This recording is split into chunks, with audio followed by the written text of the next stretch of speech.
윤석열 대통령이 어제 참석한 정북 특별자치도 출범식에서 현역 국회의원이 국정 운영에 항의하다가 경호원들에게 제압돼 끌려 나갔습니다. 진보당의 강성희 의원이었죠? 네, 그렇습니다. 영상 보신 분들 많으실 텐데요. 이게 어제 오전 11시쯤이었습니다. 전주 한국소리문화의 전당에서 전북 특별자치도 출범식이 열렸고요. 이 자리에 축하를 위해서 윤석열 대통령이 직접 참석을 했고 또 역시 마찬가지로 이 지역, 그러니까 전주시 을 지역구 국회의원이죠. 진보당 강성희 의원도 자리에 있었는데요. 네. 현장 영상을 보게 되면 강성희 의원이 윤석열 대통령과 이제 딱 악수를 합니다. 그리고 윤석열 대통령이 뒤를 돌아서서 가는데 그때 이제 강 의원이 목소리를 좀 높이죠. 이러시면 안 됩니다. 대통령님 국정기조를 바꾸셔야 됩니다라는 말을 하는데 이 말을 이제 차에 끝나기도 전에 곧이어 경호원들이 이제 에워싸게 되고요. 그리고 경호원들이 이 강성희 의원의 입을 막고 이제 사지를 들어서 끌어내게 되는데요. 그러니까 막 팔과 다리가 붙들리고 이제 사지가 말 그대로 공중에 들리다 보니까 이제 강 의원이 이 찍히는 이제 사진 보시게 되면 말 그대로 사지가 들리는 걸 확인할 수 있고요. 행사장 밖으로 쫓겨난 뒤에 다시 대입장도 하지 못했다고 합니다. 네. 대통령실에서는 뭐라고 설명을 했나요? 일단 대통령실 관계자가 이제 당시 상황에 대해서 뭐라고 백그라운드 브리핑을 했냐면 윤 대통령이 입장을 해서 참석자들과 일일이 악수를 나눈 상황이었는데 강 의원이 악수했을 때 소리를 지르면서 윤 대통령의 손을 놓아주지 않았다. 또 윤 대통령의 손을 본인 쪽으로 당기기도 했다. 이렇게 이야기를 했습니다. 그래서 경호처에서 손을 놓으라고 경고를 했는데 윤석열 대통령이 지나간 후에도 계속 고성을 지르면서 행사를 방해한 상황이었다. 이렇게 지적을 했습니다. 그래서 아무리 그렇다고 하더라도 아무래도 국회의원의 입을 좀 막고 팔다리까지 들고서 행사장 밖으로 내보내는 게 이게 좀 과잉 대응인 거 아니냐 이런 지적이 나왔거든요. 하지만 관계자는 계속해서 이제 고성을 냈다라는 점을 강조를 했습니다. 분리된 이후에도 손나팔을 만들어 고성을 냈고 그런 상황에서 윤 대통령과 행사에 참석한 국민의 안전에 위협이 가해졌다고 생각을 하고 퇴장 조치한 것으로 보인다라고 했고요. 다만 이 법적 대응 여부에 대해서는 지금으로서는 그런 상황까지는 아니다라면서 제도권 내에 진입한 국회의원이 자신의 지역구가 포함된 곳의 미래와 발전을 이야기하는 자리에서 소동을 벌이며 윤 대통령의 손을 잡고 놓지 않은 행위를 한 데 대해 유감으로 생각한다. 이렇게 덧붙였습니다. 이 대통령실의 입장에 대해서 강성희 의원이 어제 신장식의 뉴스아이킥에서 당시 상황을 밝혔는데요. 잠시 듣고 오겠습니다. 이용호 의원과 악수를 하고 난 뒤에 바로 저와 악수를 하셨습니다. 네. 악수를 하고 저도 바로 손을 놨고요. 네. 그리고 나서 악수를 하면서 국정기조를 바꿔야 합니다 하니까 바로 그 옆에 바로 뒤에 있던 경호원들이 달라붙어서 저를 밀치기 시작했죠. 그리고 대통령은 이렇게 벌써 이미 저를 떠나서 네네. 이미 옆으로 이동하고 있는 상황이었고요. 그래서 대통령의 뒷모습 뒤에 국정기조를 바꿔야 합니다라고 한마디 더 한 것뿐입니다. 네. 그랬더니 바로 사지 들어 이렇게 해서 바로 들려서 나온 것이죠. 네. 손을 놓으라는 말보다 먼저 사지 그런 들어. 말은 전혀 손을 놓으라는 말은 아예 없었습니다. 아예 왜냐하면 없었구나. 손을 잡고 있지는 않았거든요. 알겠습니다. 그러니까 대통령실은 손을 놓으라고 경고를 했는데 손을 놓지 않아서 그랬다. 본인 쪽으로 잡아당기기까지 했다고 설명을 했는데 강성희 의원 측은 지금 손을 놓으라는 말이 없이 그냥 나는 소리를 한 번 더 했는데 바로 사지 들어 하고 바로 들려서 나갔다. 이렇게 입장이 좀 말이 엇갈리고 있어요. 지금 상황은. 지금 강성희 의원과 진보당이 오늘 오전에 기자회견을 열었죠. 네, 오늘 오전에 이제 별도의 기자회견을 열었고요. 윤석열 대통령의 사과 그리고 경호처장의 파면까지 촉구를 하고 나섰습니다. 폭력적 경호에 대해서 법적으로 대응을 할 거라면서 다른 원내 야당들에게는 민주수호 공동행동을 구성하자고 제안을 했는데 이제 오늘 이제 기자회견 내용을 보게 되면은 일단 지금 그 영상을 이제 보신 분들 중에서는 이런 분들도 일각에서는 경호처 경호원 중에서 강성희 의원을 이제 폭행하려고 했던 거 아니냐, 이렇게 손을 좀 이렇게 나가서 뻗는 듯한 장면이 있어가지고 이 장면에 대한 해명도 좀 필요하다라고 언급을 했고요, 구체적으로. 근데 강성희 의원 본인은 경황이 없어가지고 어떤 상황이었는지 잘 기억이 안 난다고 합니다. 그리고 또 그 외에도 지금 이 말씀해 주신 것처럼 상황에 대한 팩트가 좀 다른데 이거를 좀 더 명료하게 구분을 하기 위해서 다른 제보 영상들을 받고 있다. 언론인이나 혹은 현장에 있었던 분들 중에서 관련 영상을 확보하신 분들은 진보당 측으로 좀 제보를 해달라 이렇게 당부하기도 했습니다. 네. 국민의힘은 물의를 일으킨 강의원이 사과한다고 비판을 했어요. 네, 국민의힘은 어쨌든 윤 대통령이 전북특별자치도 출범을 축하하라가 어쨌든 좀 좋은 자리였는데 이런 자리에서 국정기조를 바꾸라고 이렇게 소리치고 하는 행동 자체가 좀 부적절한 거 아니었느냐 이렇게 좀 지적을 하고 있습니다. 윤재혁 원내대표는 오늘 그 행사의 성격을 감안할 때 적절하지 않은 행동이었고 의도적으로 한 행동으로밖에 볼 수 없다라고 이제 지적을 했는데요. 특히나 영상에 강 의원이 손을 잡고 언성을 높인 모습이 고스란히 남아 있으니 사과할 사람은 폭력적 행위로 물의를 일으킨 강성희 의원이다 이렇게 비판을 했습니다. 강 의원이 아까도 이제 바로 옆에 이용호 의원이 국민의힘 이용호 의원이 악수를 한 다음에 본인이 악수를 했다고 설명을 했는데 이제 이용호 의원이 그러면 이른바 이제 목격자인 거잖아요. 그렇죠. 이용호 의원은 뭐라고 했나요? 이용호 의원도 마찬가지로 강성희 의원에게 좀 날을 세웠는데요. 잔치집 분위기를 깨서 자신의 정치 선전장으로 만들고자 계획된 도발을 한 것이었다 이렇게 주장을 했습니다. 강 의원을 번쩍 들어 강제 퇴장한 것은 불가피한 최선의 조치였다라고 이야기를 했는데요. 오늘 이제 원내대책회의에 참석한 이 의원은 강 의원이 윤 대통령의 행사 참석자들과 일일이 인사를 나누던 중 자기 차례가 되자 대통령과 악수하던 손을 꽉 잡고 놔주지 않은 채 연이어 소리를 질렀다라면서 대통령이 당시에 잠시 당황해서 계속 인사해야 되니 손을 놓아달라라고 하실 정도였다 이렇게 상황을 설명을 했습니다. 결국 이게 경호원들의 이 조치가 불가피한 최선의 조치였다라면서 비상식적이고 무례한 행동을 한 데 대해 사과부터 하는 게 옳다라고 했고요. 또 이 대통령께서 잼버리 사태 이후 침체된 전북에 힘을 실어주기 위해 참석된 행사였는데 아무리 국회의원이라도 표현의 자유라도 때와 장소를 가리는 상식과 예의 정도는 있어야 하는 것이다. 이렇게 지적을 하기도 했습니다. 네. 지금 이제 이용호 의원 같은 경우는 지금 어떻게 된 거죠? 원래 더불어민주당에 있다가 네네네. 그렇죠. 지금은 20대에서는 국민의당 후보로 지금 이 남원 순창 임실군 선거구에 출마해서 당선된 상황이죠. 네, 그러니까 원래 그 전부터 민주당 계열에서 이제 활동을 해 오다가 국민의당으로 이제 당적으로 옮겨갔고 20대 총선에서 전북 남원 순창 임실 선거구에 출마해 당선해서 처음으로 이제 금배지를 달게 되었습니다. 그때 이제 무소속 신분이었다가 거쳐가지고 지난 대선 직전에 윤석열 후보와 만난 뒤 국민의힘 입당을 결정해서 이제 들어오게 되었는데요.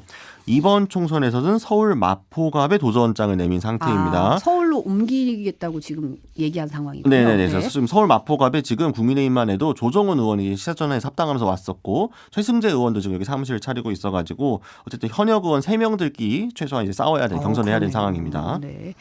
더불어민주당이 상당히 강하게 비판을 했어요. 네, 이모경 민주당 원내대변인이 앞서서 윤 대통령에게 국정기조를 바꿔야 한다. 바꾸지 않으면 국민이 불행해진다라고 말한 것이 대화 도중에 끌려나갈 일이냐라면서 국정기조를 바꾸라는 말 한마디가 대통령 심기에 그렇게 거슬렸느냐 이렇게 지적을 했습니다.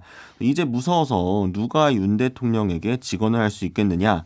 앞으로 경호원들에게 끌려나가지 않기 위해 대통령에게 침묵해야 하는 것이냐라면서 대통령 경호처 행태가 무도하다, 분노스럽다라고 이야기를 했습니다.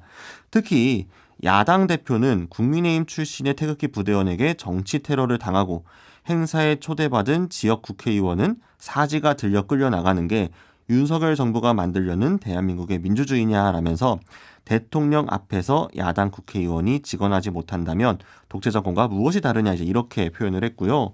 또 이와 별도로 오늘 오전 지도부 회의에서도 당 지도부가 함께 모여서 이 현장 영상을 시청을 했습니다. 그래서 여러 최고위원들이 대통령실 규탄에 이제 입을 모았는데요.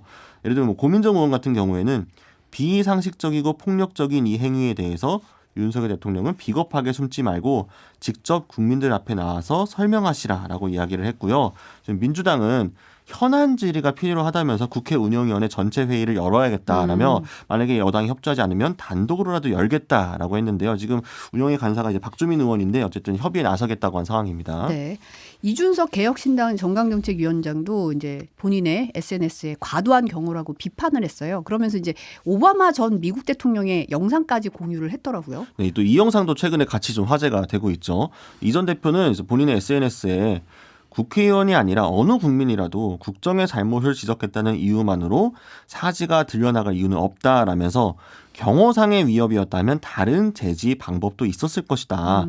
아무리 목청이 커도 목소리로 사람을 해할 수는 없다라고 꼬집었습니다. 네. 또 이제 입을 막은 것은 결국 실체적 위협에서 대통령을 지키는 목적보다 대통령 귀에 소리가 들리지 않게 하려는 심기 경호의 목적이었다라고 지적을 했는데요. 네. 과거 우리는 과도한 경호에 익숙해진 지도자들이 걷던 길 그리고 그들이 무너지는 모습을 경험했다 이렇게 덧붙였습니다.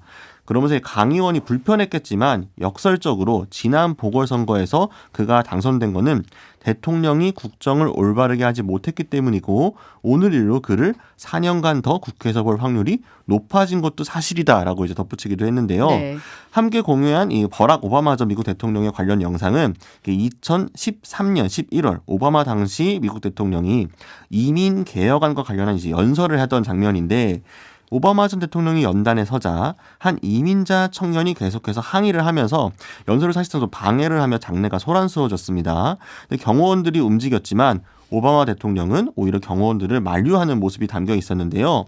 오바마 전 대통령은 당시에 괜찮다. 그러니까 청년을 그냥 두시라. 내가 이 연설을 마무리 지을 테니 신경 쓰지 말라라면서 나는 이 젊은이들의 열정을 존중한다. 왜냐하면 이 청년들은 진심으로 가족을 걱정하는 마음에서 그런 것이다 라면서 연설을 끝까지 이어갔던 경우가 있었습니다. 영상에 빗대어서 이렇게 보면 이제 은유적으로 또 비판을 한 거네요. 네, 그렇죠. 어제 상황에 대해서 좀 여의도에서는 어떻게 보는 분위기예요? 일단 지금 뭐 굉장히 당황스러운 분위기인 것은 분명해 보이고요. 야당은 어쨌든 이번 사건을 토대로 좀 서로 이제 공조하려는 연대를 만들려는 모양새를 보이고 있고, 여당 같은 경우에도 일단 여당의 공식적인 논평이나 이제 이 모두 발언 같은 경우에는 진보당 강성희 의원 측에서 빌미를 제공했다라는 식으로 지금 맹비난을 퍼붓고 있지만 사실상 내부 분위기에서 좀 당황스러운 기류도 일부 있는 게 좀 사실이고요. 특히나 이제 대통령실에서 처음에 이제 해명을 할 때 공식 백브리핑 말고도 그 이전의 이야기들 보면은 뭐 길을 막았다라든가 뭐 악수를 하면서 손을 잡아 당기면서 뭐 이제 좀 위협을 가했다라는 식으로 이야기를 했는데, 영상을 보시면 알겠지만 일단 길은 막지 않았고 실제로 이제 제지가 된 시점하고 악수를 한 시점이 좀 차이가 있다 보니까 이게 결국 핵심은 고성을 질렀다는 부분에 있는 건데, 윤석열 대통령의 뒤통수에다 이제 고성을 지른 거가 이렇게까지 과연 현역 국회의원들을 이제 제 경호원이 이렇게까지 대처를 할 거였느냐에 대해서는 좀 불안감, 그리고 너무 좀 또다시 예상치 못한 악재가 또 대통령 발로 터졌다. 윤석열 대통령 리스크가 또 하나 나온 거 아니냐, 이제 이런 이야기들이 좀 나오고 있는 상황입니다. 네. 다음 소식은 이제 어제 속보로도 저희가 전해드렸는데, 국민의힘이 12구 이태원 참사 특별법에 대해서 대통령 거부권 행사를 건의하기로 했어요. 네, 건의를 뭐 하느니 마느니를 가지고 좀 고민을 했었는데 결정까지 9일이 걸렸습니다. 윤재욱 원내대표가 어제 이제 12구 이태원 참사 특별법과 관련해서 의원들의 총의를 모아 대통령에게 제2요구권 행사를 건의하기로 했다, 이렇게 밝혔는데요. 일단 그 거부권 행사 건의를 하는 이유가 뭐냐, 우선은 이 특별법에 관련된 모든 절차를 야당이 단독으로 처리를 했고, 지금까지 이 특별조사기구를 설치하는 종류의 특별법 같으면 여야가 합의 처리를 해오는 게 관행이었는데 이 국회 관행을 철저히 무시했다, 이게 좀 원인으로 들고 있습니다. 네. 또 국민의힘이 법안에서 문제 삼고 있는 게 특조위 위원을 11명으로 구성하는 방식인데요. 지금 현행으로 여야가 각각 4명씩 추천을 하고 국회의장이 관련 단체와 협의해 나머지 3명을 추천하도록 했는데, 결국 김진표 국회의장이 민주당 출신이니까 이거 야당 측에 유리한 거다라는 게 지금 국민의힘의 주장입니다. 네. 또 이를 비롯해서 몇 가지 조항들을 수정을 하면 특별법을 받아들일 의향도 있다라면서 야당의 재협상을 제안한 상황인데요. 의장 중재안 중심으로 몇 가지 독소 조항만 빼면 합의에 이를 정도로 접근이 됐었는데 갑자기 그 합의안이 아니라 민주당 안에 의결이 된 것이다 라면서 결국은 민주당이 법이 처리되는 걸 기대하기보다는 대통령의 거부권 행사를 유도한 것이다라고 지적하기도 했습니다. 네. 더불어민주당은 이제 거부권 행사 건의하면서 재협상 요구하는 건 좀 말장난이다라고 하면서 이제 특별법 공포해라라고 촉구했어요. 네, 일단 민주당의 이재명 대표가요, 정부와 여당의 거부 정치가 끝이 없다라고 이제 평가하기도 했습니다. 오늘 최고위원회에서 국정을 책임져야 할 정부 여당이 오로지 거부에 힘을 쏟고 있다라면서 윤석열 대통령도 거부권을 행사할 것 같다. 대체 거부 말고 이 정부가 하는 게 뭐냐, 거부가 아니라 뭘 할지를 내놓으라, 좀 이렇게 압박을 하기도 했습니다. 같이 있던 홍익표 원내대표도요, 참 비정한 정권이고 비정한 정당이다, 이 거부권 행사를 건의하며 재협상을 요구하는 것은 말장난에 불과하다라면서 국민의힘이 요구하는 것은 결국 특조위 자체는 받는 척하면서 특조위를 무력화하려는 시도에 불과하다고 했고요. 윤 대통령에게는 국민의 엄중한 경고이고 마지막 기회다. 이송 즉시 공표를 해달라. 이렇게 거듭 요구했습니다. 네.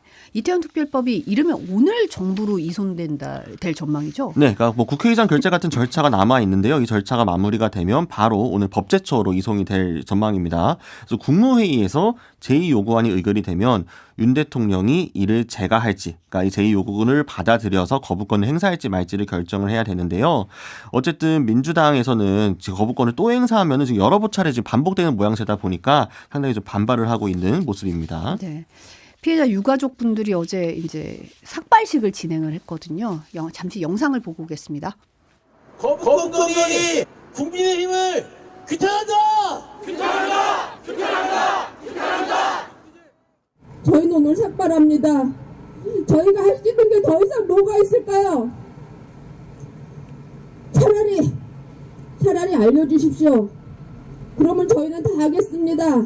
몸에 물이라도 묻힐까요? 뭐를 더 해야 됩니까, 저희들이? 거부권이요? 어디다가 거부권을 행사합니까? 어떻게 새끼 보는 어미의 머리를 깎는 거를 어떻게 보십시오. 눈뜨게 끄고 보십시오. 저희는 할 겁니다. 지치지 않을 겁니다. 더한 것도 할 것입니다. 국민 여러분, 저희를 지켜봐 주십시오. 이 나라에 살아내야 되는 우리들을 지켜봐 주십시오. 오늘 출산 장려 정책을 내놓는다고 하더군요. 아이 낳지 마십시오. 이 나라에서 살 수 없습니다. 새끼 키우고 살 수 없는 나라입니다. 아이 낳지 마십시오. 이러면서 이제 삭발식을 진행을 하셨어요. 물박우리님도 삭발하는 유가족들 보니 눈물이 나던데라고 하셨는데 지금 오열하면서 삭발하면서 이제 흐느끼는 모습도 보고 있는데 사실 최근에 이제 이 겨울에 이 날씨에 오체투지까지 하셨잖아요. 네, 그렇죠. 삭발까지 진행을 하는 이 마음이 굉장히 너무 아프고 보는 국민들 입장에서도 굉장히 좀 마음이 아픈데 오늘 12구 이태원 참사 부실하게 대응한 혐의를 받고 있는 김광호 서울경찰청장이 불구속 상태로 재판에 넘겨질 것 같다고요? 네, 서울 서부지검에 따르면요, 김 청장의 이제 기소 여부에 대해서 대검찰청 수사심의위의 의견을 존중해 신속하게 처분할 예정이라고 했습니다. 이게 어떤 혐의냐면 이게 2022년 10월 29일이었죠. 당시에 용산구 이태원 일대에 대규모 인파가 몰릴 것을 예상을 했음에도 불구하고 다중운집 안전관리 대책을 수립하지 않아서 사상자 규모를 키웠다. 이게 지금 주요 혐의입니다. 네. 대검 수사심의위는 지난 15일 김 청장에 대해 기소할 것을 검찰에 권고한 바 있는데요. 이 대검 수사심의위라는 기구 자체가 좀 국민적인 의혹이 제기되거나 사회적 이목이 쏠린 사건에 대해서 수사 과정을 심의하고 그 결과에 적법성을 평가하는 기구인데요. 그때 이제 수사심의위가 밝힌 거는 피의자 김광호 청장에 대해서 위원 15명 중 공소제기 9명, 불기소 의견 6명이었다. 이렇게 설명했습니다. 네. 김건희 여사의 명품 가방 수수 의혹에 대해서 이제 여당 내에서도 직접 사과해야 되는 거 아니냐 이런 공개 발언들이 좀 나오고 있다 이런 소식을 어제 전해드렸는데 한동훈 비대위원장도 이와 관련해서 발언을 했어요. 네, 지금 뭐 김경률 국민의힘 비대위원도 그렇고 이수정 교수도 그렇고 현역 중에 하태경 의원까지 대통령과 김건희 여사가 사과해야 한다는 의견들이 계속해서 나오고 있죠. 특히 지금 가장 적극적인 게 이제 김경률 위원인데 국민 감정에 더 악영향을 미친다 이 명품백 수수 의혹이 그러면서 비대위 차원의 건의도 추진할 계획이 있다라고 했는데 이에 대해서 한동훈 비대위원장은 뭐라고 답을 했냐면 그러니까 역시 이 사안은 기본적으로 함정 취재라면서도 국민들이 걱정할 만한 부분이 있다라고 했습니다. 그래서 이 사안에 대해서 여당이 지금까지와는 조금 다른 기류를 보이고 있는 게 아니냐 좀 이런 평가들이 나오고 있는데요. 당의 수석 대변인 역시도 사견임을 전제로 많은 부분을 공감하고 존중한다라고 힘을 실었고요. 여기 이제 한동훈 비대위원장과 좀 전향적인 입장을 표명을 한 겁니다.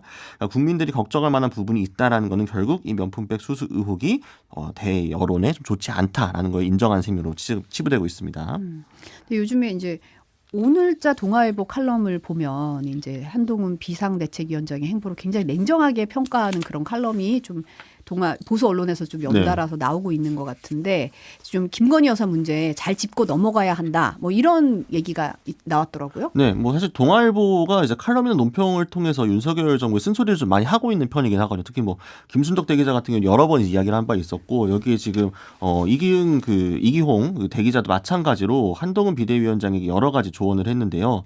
특히 이제 가장 이야기를 하고 공통적으로 지적하고 있는 게 김건희 여사 리스크 이대로 뭉개고 가면도 괜찮을까라는 건 착각이다라는 겁니다. 그러니까 이 김건희 여사에 대한 리스크는 지금 당장 어떻게 넘긴다고 하더라도 결국 밖에서의 중도층들이 아주 냉정하게 바라보고 있는 사안이기 때문에 총선에 절대 좋은 영향을 미칠 수가 없고 만약 총선에서 국민의힘이 선전한다고 하더라도 이 문제는 대선까지 갈 수밖에 없다.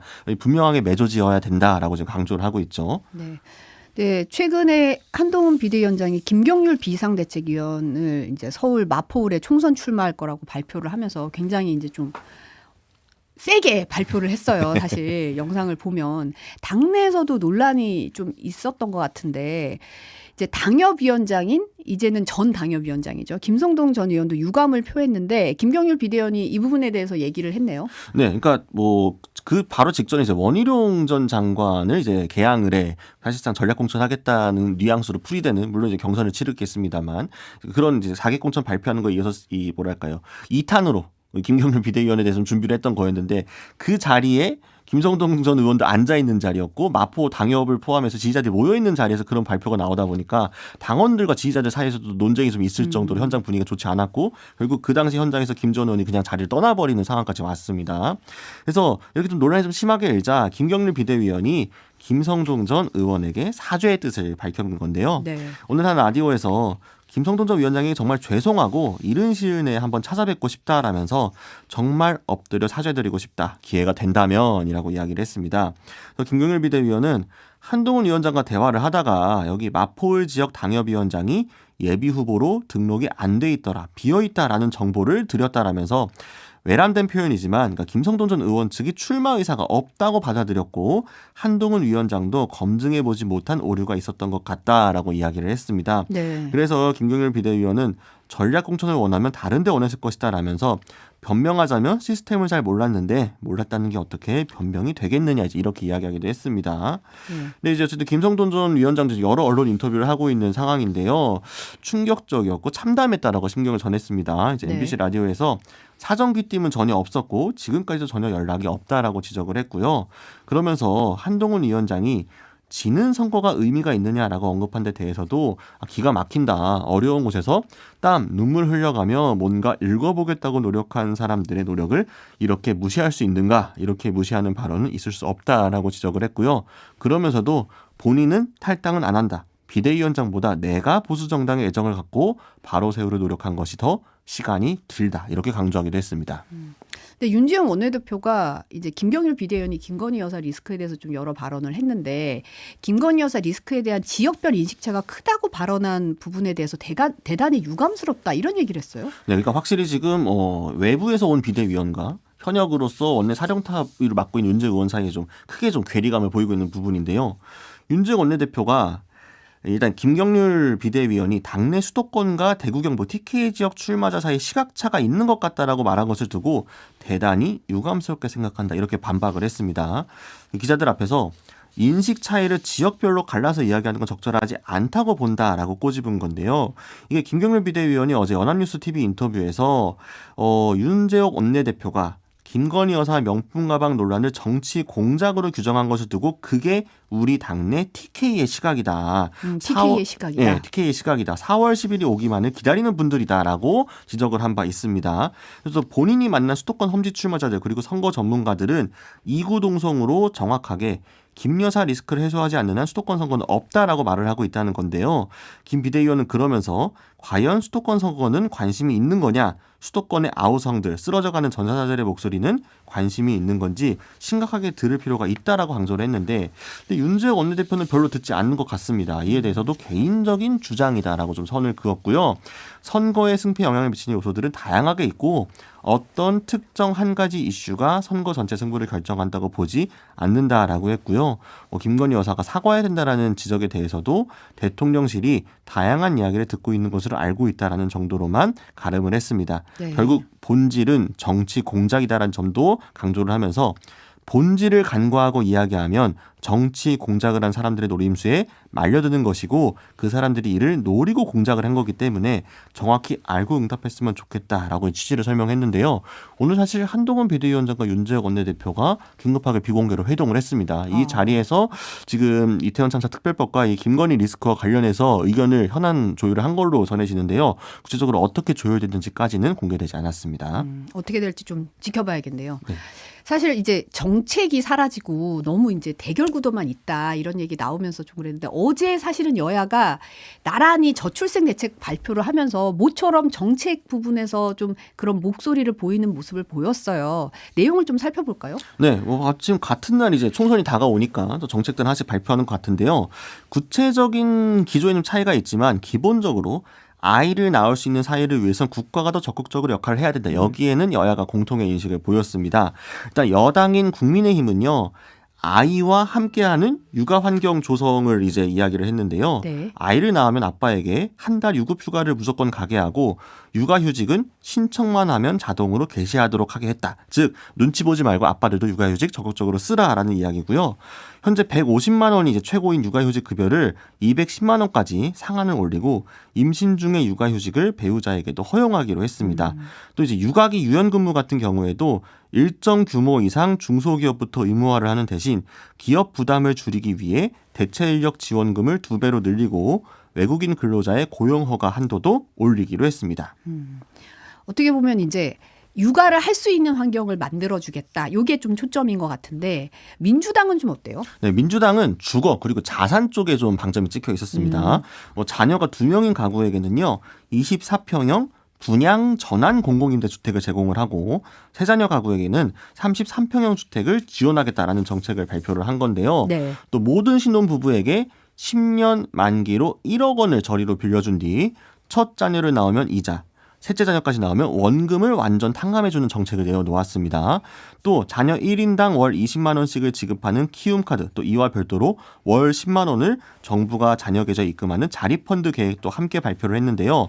이렇게 야당이 발표한 정책의 필요 재원은 총 28조 원에 달할 것으로 추산이 되고 네. 국민의힘은 3조 원 정도 해마다 들어갈 것으로 추산이 되고 있는 상황인데 둘 다 법 개정이 필요한 거기 때문에 총선에서 어느 당이 이기느냐가 또 좀 중요할 것 같긴 합니다.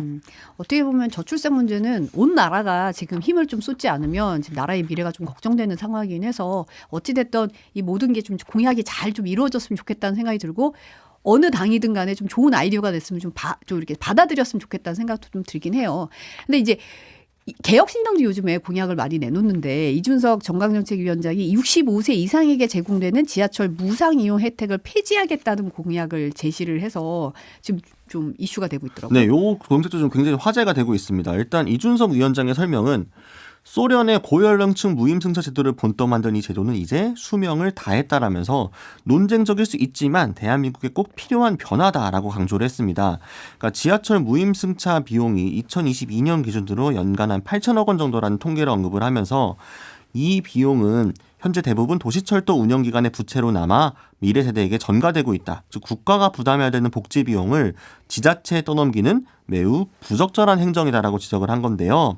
또 이 제도가 대도시에 거주하는 노년층에만 혜택이 집중돼서 지역 간 공정성 문제가 있다라고 했습니다. 왜냐하면 철도가 대도시에만 깔려있기 때문이겠죠. 그렇죠. 네. 네, 그래서 도시철도 무임승차 제도를 폐지하고 대신에 65세 이상 노년층에 도시철도와 버스, 택시에도 사용할 수 있는 연간 12만 원 선불형 교통카드 지급 방식으로 바꾸겠다라고 한 건데요. 그러니까 한 달에 1만 원 정도 수준에서 지급을 하겠다라고 이야기를 한 겁니다. 김밥님은 노인복지도 같이 말해야지라고 지적을 좀 하시긴 하셨는데 대한노인회에서 즉각적으로 입장을 냈어요. 네, 대한노인회는요. 한강의 기적을 이룬 노인에 대한 우대는커녕 학대하는 주장이다라면서 신당이 아니라 페르나 정당을 만들겠다는 망나니 짓거리다라고 질타하며 1천만 노인들을 규탄한다 이렇게 좀 세게 표현을 했습니다. 또 지하철이 운행할 때 출발역에서 종착역까지 운행을 할 경우 승객의 탑승 여부와 상관없이 같은 전기료가 발생을 한다. 즉 노인 무임 승차 때문에 지하철이 적자 운영된다는 건 허위 주장이다라고 반박을 했습니다. 또 국토부가 대한교통학회에 맡긴 보고서에도 지하철 적자와 노인 무임 승차는 연관이 없다고 입증됐다라고 이제 지적을 했는데요. 이에 대해서 이준석 위원장은 SNS에 즉각적인 피드백에 감사하다라면서도 수도권이나 역세권에 계신 노인뿐만이 아니라 더 넓은 범위에서 교통복지가 보편화될 수 있도록 앞으로 더 많은 정책을 내겠다 이렇게 밝혔습니다. 네, 오늘 여기까지 듣겠습니다. 온유한 오마이뉴스 곽우신 기자였습니다. 감사합니다. 감사합니다.